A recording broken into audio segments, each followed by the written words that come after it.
At the southern tip of Spain, there's a view that almost doesn't feel real. On a clear day, you can stand on a Spanish beach and see the coast of Morocco shimmering on the horizon.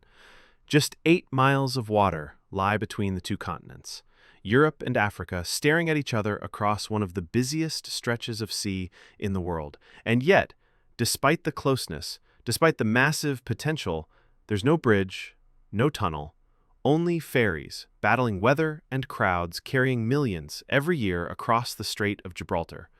But now, Spain and Morocco are planning to change that forever with one of the most ambitious engineering projects in history, a $15 billion underwater tunnel that could finally link Europe and Africa by land. This is the story of the tunnel that could change continents. For now, the crossing is done the old way. Ferries, churning back and forth, connecting ports like Tangier and Algeciras. In summer, the scene looks more like a migration than a holiday.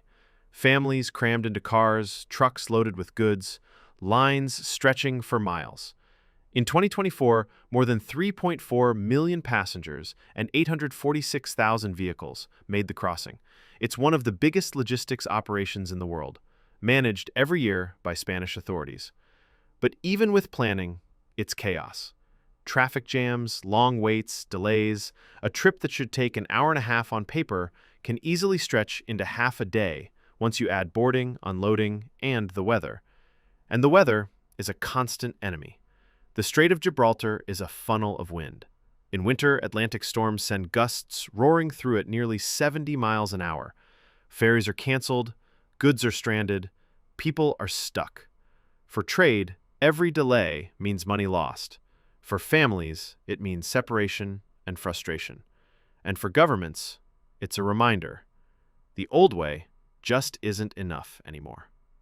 When people look at a body of water, the first instinct is always the same: build a bridge. That idea has been floating around Gibraltar for decades. In fact, one proposal led by engineer T.Y. Lin imagined a massive suspension bridge, 8 miles long with a central span twice the size of any existing bridge today.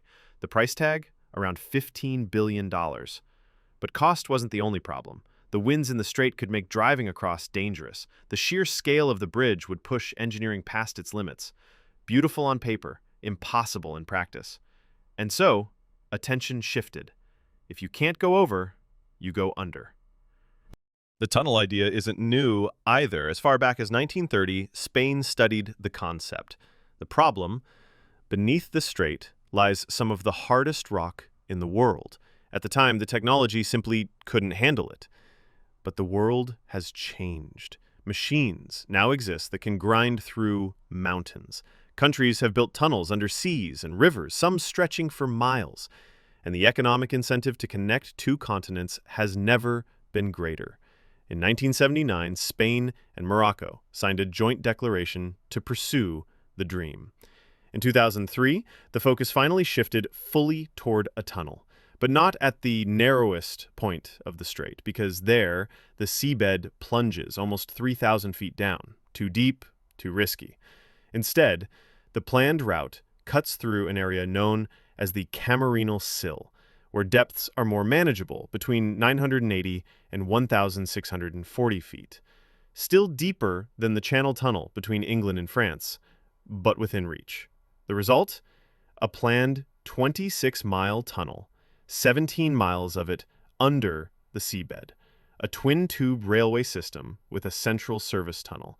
A design that echoes the Channel Tunnel, but bigger, deeper, and far more complex.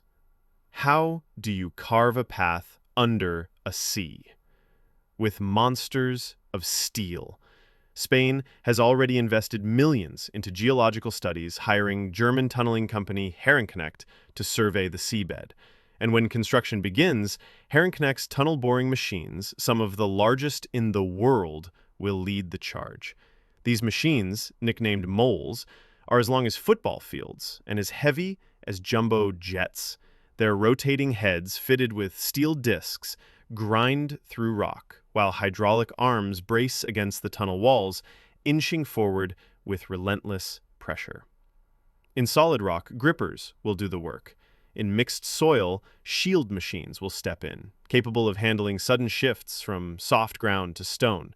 Every advance will be a battle, and unlike the Channel Tunnel, where geology was relatively kind, the Strait of Gibraltar offers shifting layers, water pressure, seismic activity, and violent currents. Every problem means more money. Every meter means risk. And yet the payoff is too tempting to ignore. Officially, the project is pegged at around $15 billion. But anyone who's seen a mega project like this knows the real number could soar much higher. Construction isn't just about digging a hole. There will be coastal tunnel boxes, ventilation shafts, emergency exits, integration with ports, and terminals capable of handling thousands of cars and passengers every day. Then there's safety. Earthquake-proofing, pressure systems, multi-zone airlocks. The Strait of Gibraltar sits on the fault line between the Eurasian and African tectonic plates. This is not a forgiving place to build. But when it's finished, the rewards will stretch far beyond Spain and Morocco. Morocco is already rising as a manufacturing hub. In recent years, car giants like Renault and Stellantis opened plants in Tangier and Casablanca. In 2023, Morocco became the biggest car supplier to the European Union, surpassing China and Japan. And that's without a tunnel. Imagine what happens when parts, workers, and goods can move by train directly into Europe without waiting on ferries or storms. Morocco's government is already planning to ramp up production to 1 million cars a year by the end of this decade. A tunnel could accelerate that, unlocking jobs, trade, and investment at a scale never seen before. For Spain, it means new markets. For Europe, cheaper labor and faster supply chains. For Morocco, a chance to leap forward into industrial power. Every great tunnel reshapes the cities at its ends. For Gibraltar's tunnel, that means Algeciras in Spain and Tangier in Morocco. Both are already major ports, handling millions of tons of cargo. With the tunnel, some of that traffic will shift from sea to rail. That means less congestion at docks, more room for new trade routes. Warehouses, logistics centers, service hubs, entire economies will grow around the flow of goods.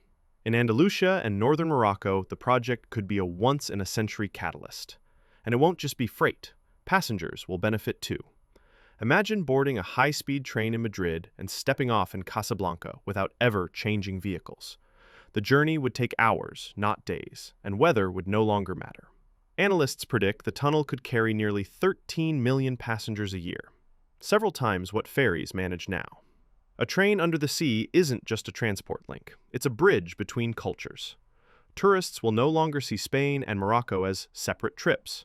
Packages could take travelers from Madrid to Marrakesh, from Tangier to Paris, with a single ticket. Families divided by the strait could reunite more easily. Students, workers, and dreamers could move between continents without fear of storms or delays. Europe and Africa would feel less like neighbors separated by water and more like partners connected by steel.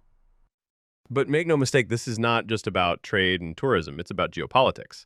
In a world where supply chains are increasingly fragile, where wars and climate disasters disrupt sea routes, a land corridor between Europe and Africa is a strategic prize. For the European Union, the tunnel would secure a direct pipeline for resources, goods, and even energy from Africa. For the African Union, it means a stronger hand in negotiations, a seat at the table of intercontinental logistics. And for Spain and Morocco, it's a chance to cement their place as gateways between worlds. Of course, challenges remain. The two countries don't even use the same railway gauge. Spain's southern lines are built on a wider Iberian gauge, while Morocco uses the European standard.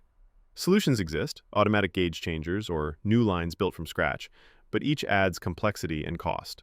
Still, the will is there. And when two continents want something badly enough, history shows they'll find a way. Right now, crews are still drilling, studying, and testing. Spain has already funded seismic surveys, and tunnel-boring machines are being designed for the unique conditions. The roadmap suggests preparation through the late 2020s, with full-scale construction starting around 2030. If all goes well, the first trains could run by 2040.